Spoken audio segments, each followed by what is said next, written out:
በስመ አብ ወወልድ ወመንፈስ ቅዱስ አሐዱ አምላክ አሜን።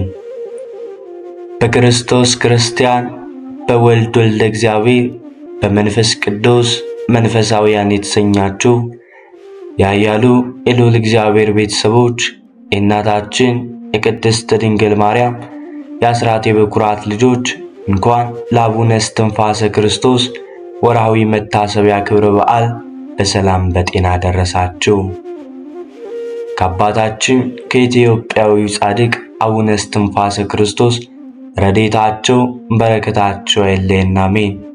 ዝክር ሚዲያችንን ሰብስክራይብ፣ ላይክ እንዲሁም ሼር በማድረግ አገልግሎታችን እንድታበረታቱ ስንል በታላቅ ትሕትና እናሳስባለን።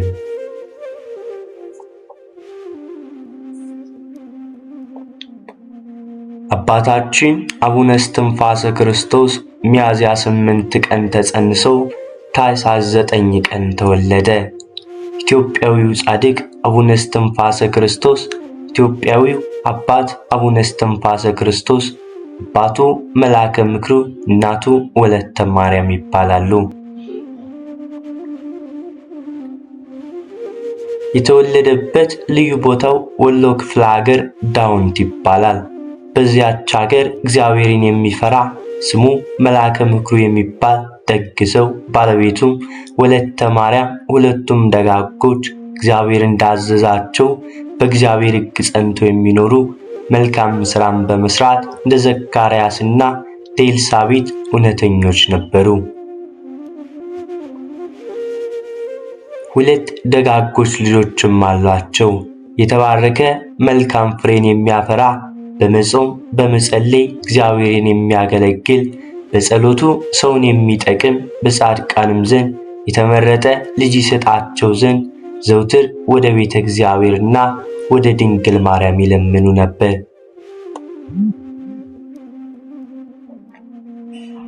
ነቢየ እግዚአብሔር ቅዱስ ዳዊት ጆሮውን ወደ ልመናቸው አዘነበለ እንዳለ መዝሙር 33 ከቁጥር 29 እግዚአብሔር አምላክ በዓይነ ምሕረት ተመለከታቸው።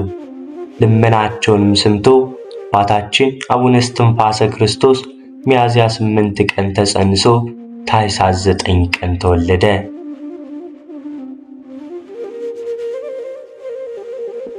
በተወለደ ዕለትም ተነስቶ በእግሩ ቆሞ 3 ጊዜ ስብሐት ለአብ፣ ስብሐት ለወልድ፣ ስብሐት ለመንፈስ ቅዱስ ብሎ ጣዕም ባለው አንደበቱ ተናገረ።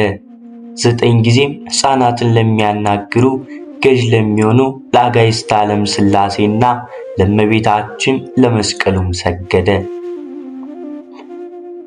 እዚያ ተሰብስበው የነበሩ ብዙ ሰዎች ከሕፃኑ አንደበት የሥላሴን ምስጋና ሰምተው ፈጽሞ አደነቁ።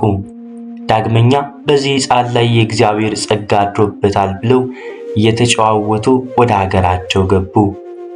አባቱና እናቱ መጀመሪያ ስለመወለዱ ዳግመኛም የአብ የወልድ የመንፈስ ቅዱስን ምስጋና በማቅረቡ ደስ አላቸውና እግዚአብሔር ይህን ሕፃን ሰጠን፣ እኛ በአብ በወልድ በመንፈስ ቅዱስ ፊትና ለፍጥረት ሁሉ ለምትፈራ ለምትራራ ከሁሉ በላይ በሆነች እመቤታችን በወለደችው በቅድስት ድንግል ማርያም ፊት ቁመን እንደለመንን ልመናችንን ሰምታ የተመረጠ ልጅ ሰጠችን ብለው እመቤታችንን አመሰገኑ።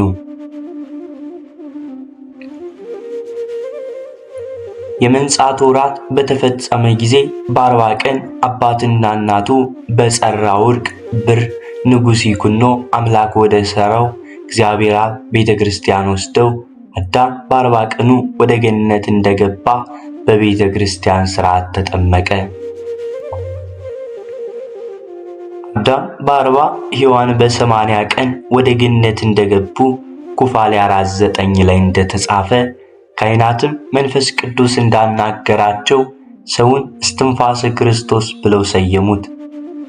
ሥጋ ወደሙን ተቀብሎ ወደ ቤቱ ተመለሰ። የስሙም ትርጓሜ የአብ የወልድ የመንፈስ ቅዱስ እስትንፋስ አንድም የክርስቶስ እስትንፋስ ማለት ነው።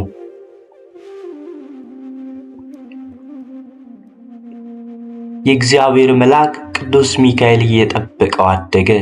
መንፈስ ቅዱስ ልቦናው ብሩህ አድርጎለት በ5 ዓመቱ የቅዱሳን መጻሕፍትን ቃላትን ብሉያትን ሐዲሳትንም ድርሳናትንም አወቀ። ከመምህር ኪራቆስ የመጻሕፍትን ትምህርት ከነትርጓሜው በ7 ዓመቱ ጨረሰ። በማስተዋል ሲመለከት አባቱንና እናቱን ዘመዶቹን የተወ ቃሌን ይጠብቃል፣ መንግሥተ ሰማያትን ይወርሳል። ይህን ላደረገ ሊያገለግለኝ አልችልም የሚለውን አገኘ። ማቴዎስ 10:33 ላይ እንደተጻፈ ይህንንም ቃል በልቡናው ይዞ ያምነው ሥርዓት ይጠብቅ ነበር። 7 ጊዜ በማለትና 7 ጊዜ በሌሊት በየዕለቱ 150 መዝሙረ ዳዊትን ሲያደርስ በአብ በወልድ በመንፈስ ቅዱስ ስም ፊቱን በትምህርተ መስቀል አማትቦ በጸሎት ጀመረ። ጸሎት በጀመረ ጊዜም እጆቹን ሲዘረጋ ወጥመዳቸውን ያጠመዱ አጋንንት በነፋስ ፊት እንዳለ ጢስ ተነው ይጠፋሉ፣ እየተሯሯጡም ፈጥነው ይሸሻሉ። ከዚህም በኋላ ስሙ ማርቆስ ከሚባል ጳጳስ ድቁናን ተቀበለ። ልጄ ለእግዚአብሔር ትገዛ ዘንድ ወደ ገዳም ብትሄድ ሰውነትን ለመከራ አዘጋጅ እንዳለ ሲያ ይህንንም አለ፣ ናቀ፣ ተውም። ልዩ ክብር የሚሆን የምንኩስናን ልብስ ይቀበል ዘንድ በተወለደ በ14 ዓመቱ ወደ ደብረ ሐይቅ ገዳም ሄደ። ከባሕር ዳር ቆሞ የሙሴን ጸሎት ወደ እግዚአብሔር ጸለየ። ያለ መርከብ ባሕሩን ተሻግሮ ወደ ቤተ ክርስቲያን ገባ። የኢየሱስ ሞዐ ልጅ የሚሆን አበምኔቱ በመነኮሳት መጻሕፍት እንደተጻፈ 3 ዓመት ፈተነው። በሐይቅ ገዳም ለመነኮሳት እንጨት በመልቀምና ውሃን በመቅዳት ለአባቶች መነኮሳት ምግብ ሊሆናቸው ከባሕር ውስጥ ዳሳን በመውጣት ያገለግል ነበር። ከአባ ሕንጻ ደብረ ድባ ከሚባል ቦታ የቅስና ስልጣን ተቀበረ። አባታችን አቡነ እስትንፋሰ ክርስቶስ ለማስተማር ወደ አባቶቹ አገር ወደ አባቱ መቃብር በገባ ጊዜ እዚያው ደርሶ ቤተ ክርስቲያን ሰራ። አለቱን ስንዴ ዘርቶ ወይን ተክሎ ጽድቅንም ወይራንም ግራርንም ተክሎ በአንዲት ቀን ለቤተ ክርስቲያን አገልግሎት ዕለቱን አድርሷል።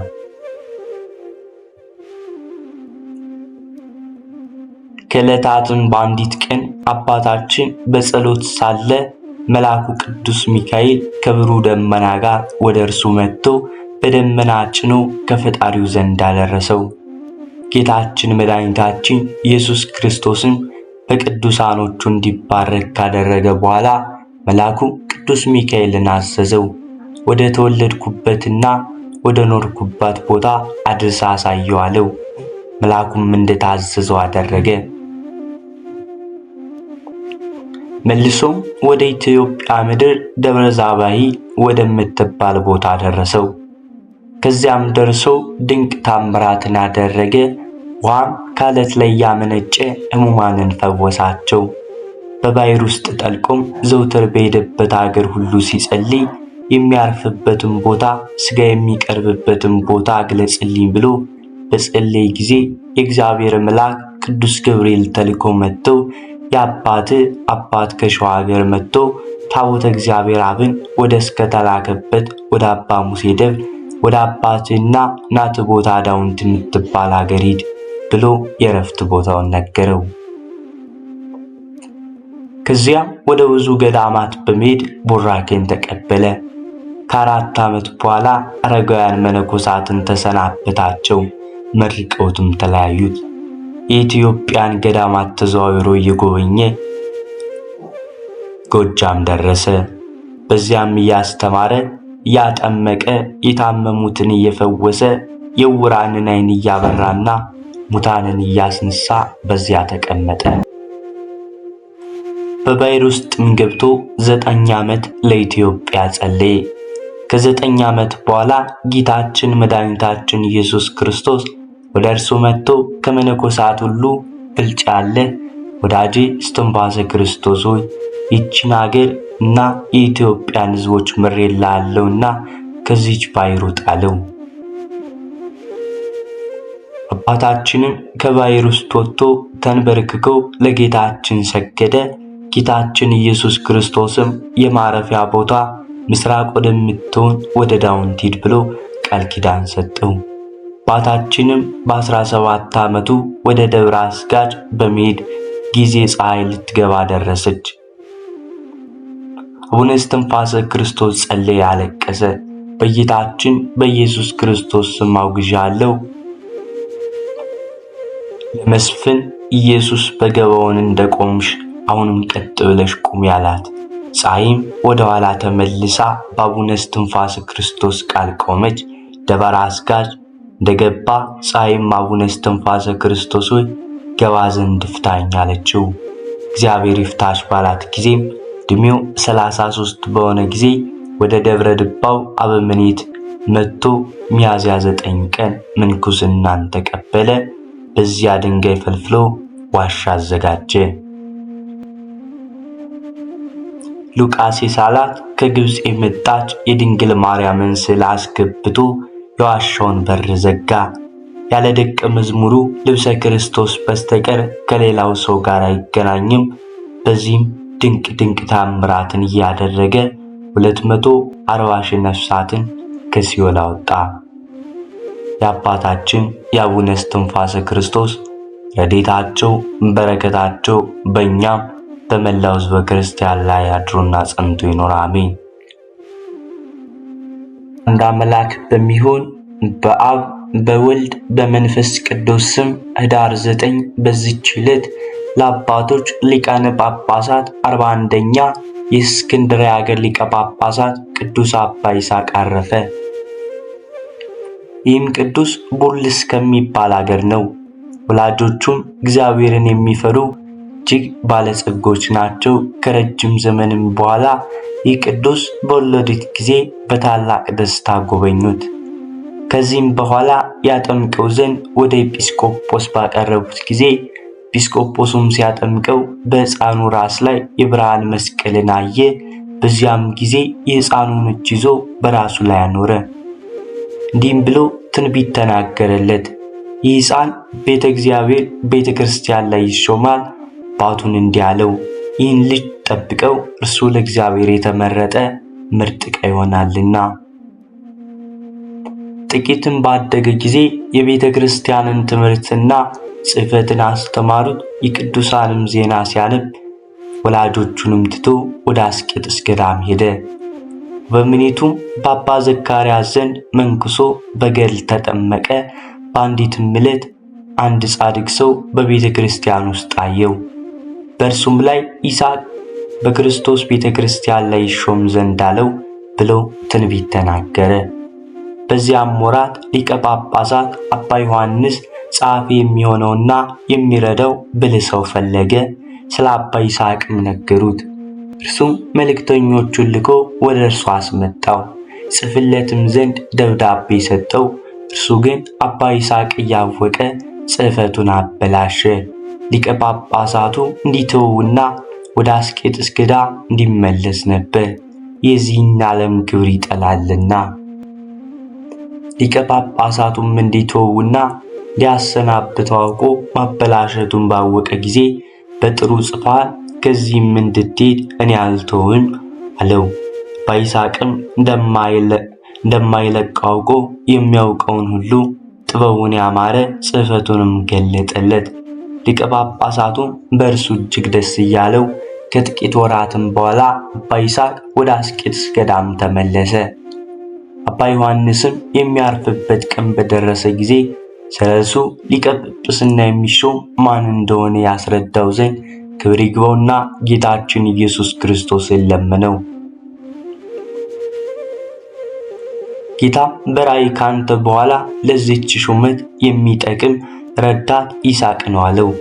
ከዚህም በኋላ ሕዝቡን ጠራቸውና ከእርሱ በኋላ ሊቀ ጳጳሳቱ ነው የሚሾም ረዳቱ ይስሐቅ እንደሆነ አስረዳቸው። ከዚህም በኋላ አባ ዮሐንስ ባረፈ ጊዜ ይህን ቅዱስ አባት ይስሐቅን ይዘው በእስክንድርያ ሀገር ላይ ሊቀ ጳጳሳት አድርገው ሾሙት። በዘመኑ ቤተ ክርስቲያን ብርሃን ሆነች። ብዙዎች አብያተ ክርስቲያናትም አደሳቸው። ይልቁንም የወንጌላዊ ማርቆስን ቤተ ክርስቲያን አሳምሮ አደሳት። የሊቀ ጵጵስናውንም ቤት አደሰ። ይህንንም አባት ብዙ ችግርና መከራ ደርሶበታል።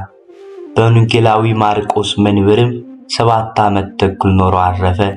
በዚህም ቅዱስ አባት በመጽሐፈ ገድሉ ከእሑድ ቀን በቀትር ሊቀ ጳጳሳት እንዳይሾም የሚያዝ ጽሑፍ አለ። ለእግዚአብሔር ምስጋና ይሁን። ያንም በዚህ አባት ጸሎት ይማረን፣ አሜን። በዚህችም ቀን ዳግመኛ የ318 ኤጲስቆጶሳት ስብሰባ በኒቅያ ከተማ በጻድቅ ንጉሥ ቆስጠንጢኖስ ዘመን ሆነ። ከእርሳቸውም ጋር 4ቱ ሊቃነ ጳጳሳት አሉ። እነዚህም አባ እለእስክንድሮስ የእስክንድርያ፣ አባ ዮክናስዮስ የሮሚያ አገር፣ አባ ሶልጴጥሮስ የቁስጥንጥንያና የአንጾኪያ ሊቀ ጳጳሳት አባ ኤዎስጣቴዎስ ናቸው። ስብሰባቸውም የሆነበት ምክንያት በእስክንድርያ አገር ቄስ ሆኖ ስለነበረው ስለ አርዮስ ነው። እርሱ ስቶ የክብር ባለቤት ወልድን በመለኮቱ ፍጡር ነው በማለቱ ሊም ቅዱሳን ተጋዳዮች አባቶች ከውስጣቸው እንደ ሐዋርያት ሙታንን ያስነሱ፣ በሽተኞችን የሚፈውሱ፣ ድንቆች ታምራቶችን የሚያደርጉ አሉ ብሎ ብዙ ዘመናትም ስለ ቀናች ሃይማኖት የተሰቃዩ አሉ። ከእርሳቸውም የእጃቸውንና የእግራቸውን ጥፍሮች አወለቋቸው አሉ። ዳግመኛ እጆቻቸውንና እግሮቻቸውን የቋረጧቸው አሉ። ጥርሶቻቸውን የሰበሯቸውና ጎኖቻቸውን የሰነጠቋቸው አሉ። ከውስጣቸውም ስሙ ቶማስ የሚባል የሀገረ መራት ኤጲስቆጶስ አለ። ከሃዲያንንም 22 ዓመት አስረው ርኅራኄ የሌለው ስቃይ አሰቃዩት። በየዓመቱ ወደ እርሱ በመግባት ከሕዋሳቱ አንዱን ይቆርጣሉ። እንዲሁም በማድረግ እጆቹን፣ እግሮቹን፣ ከንፈሮቹን፣ አፍንጫውን፣ ጆሮቹንም ቆርጠው ጨረሱ። ጥርሶቹንም ሰበሩ። በእሳትም ተለብልቦ ለጠቆረ ግንድ አደረጉት። የእርሱ ወገኖችም እንደሞት አስበው ለሌሎች ሰማዕታት በየዓመቱ መታሰቢያውን አደረጉ። እነዚህ አባቶችም ወደ ኒቅያ ከተማ በደረሱ ጊዜ ንጉሥ ቆስጠንጢኖስ ታላቅና ሰፊ የሆነ መሰብሰቢያ አዳራሽ አዘጋጀላቸው። በውስጡም ለእያንዳንዳቸው ወንበሮችን አኖረ። የእርሱንም ወንበር ከእነርሱ ወንበሮች ዝቅተኛ አደረገ። መሳለምን በመራስ ኤጲስቆጶስ በቅዱስ ቶማስ ጀመረ። ሰገደለት። ሕዋሳቶቹ ከተቆረጡበት ላይ ተሳለመው። እንዲሁም አባቶቻችን ሁሉንም ተሳለማቸው። ከዚህም በኋላ በትረ መንግሥቱን፣ ሰይፉን፣ ቀለበቱን ሰጣቸውና እንዲህ አላቸው፣ ኖ አሁን በካህናት ሁሉና በመንግሥት ላይ ሃይማኖቱን እንደናንተ የቀና ከሆነ ታኖሩት ዘንድ፣ ሃይማኖቱ የቀና ካልሆነ ግን ከምዕመናን ለይታችሁ ታሳድዱት ዘንድ ሥልጣንን ሰጧችሁ። እነርሱም ሕግንና ሥርዓትን ሠሩ። ክብር ይግባውና ጌታችን መድኃኒታችን ኢየሱስ ክርስቶስም በመካከላቸው ይቀመጥ ነበር። ልቦናቸው በመንፈስ ቅዱስ የበራላቸው ሰዎች አይተውታልና በሚቆጥሯቸው ጊዜ 318 ቁጥር ሆነው ያገኟቸዋል። ከዚህም በኋላ ለካህናትና ለሕዝባውያን ነገሥታት፣ ለመሳፍንት፣ ለሚገዙትና ለሚሸጡ ነጋዴዎች፣ ለድሆችም፣ ለሽማግሌዎችና ለጎልማሶች፣ ለሙት ልጆችም ለወንድና ለሴት ሥርዓትን ሠሩ። ከዚህም በኋላ ወልድ በመለኮቱ ከአብ ጋር ትክክል እንደሆነ እያስረዱ የቀናች ሃይማኖትን እያስተማሩ የተረገመ አርዮስንና በረከሰች ትምህርቱ የሚያምነውን አውግዘው ለዩ።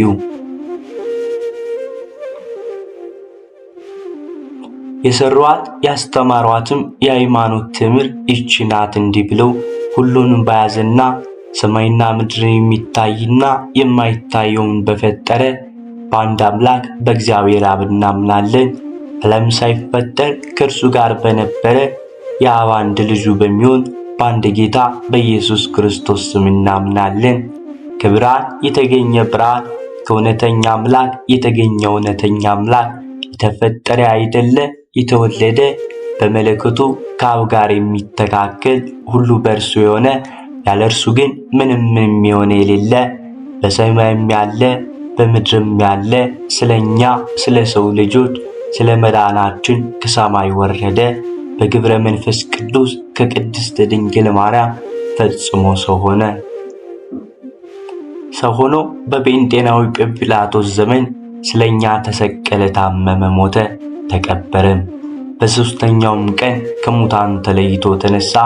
በቅዱሳት መጻሕፍት እንደተጻፈ በክብር በምስጋና ወደ ሰማይ አረገ፣ በአባቱም ቀኝ ተቀመጠ። ዳግመኛ ሕያዋንና ሙታንን ይገዛ ዘንድ በጌትነት ይመጣል፣ ለመንግሥቱም ፍጻሜ የለውም። ከዚህም በኋላ የመንፈስ ቅዱስ ጠላት ስለሚሆን ስለ መቅዶንዮስ በቁስጥንጥንያ ከተማ 150 ኤጲስቆጶሳት በተሰበሰቡ ጊዜ ከዚህ የቀረውን ሰሩ። እንዲህም አሉ። ጌታ ማያዊ በሚሆን ከአብ በሰረጸ በመንፈስ ቅዱስ እናምናለን። እንሰግድለት እናመሰግነውም ዘንድ ከአብና ከወልድ ጋር በነቢያት የተናገረ ከሁሉ በላይ በምትሆን ሐዋርያት በሰበሰቧት በአንዲት ቅድስት ቤተ ክርስቲያን እናምናለን። ኃጢአትን ለማስተስረይ በአንዲት ጥምቀት እናምናለን።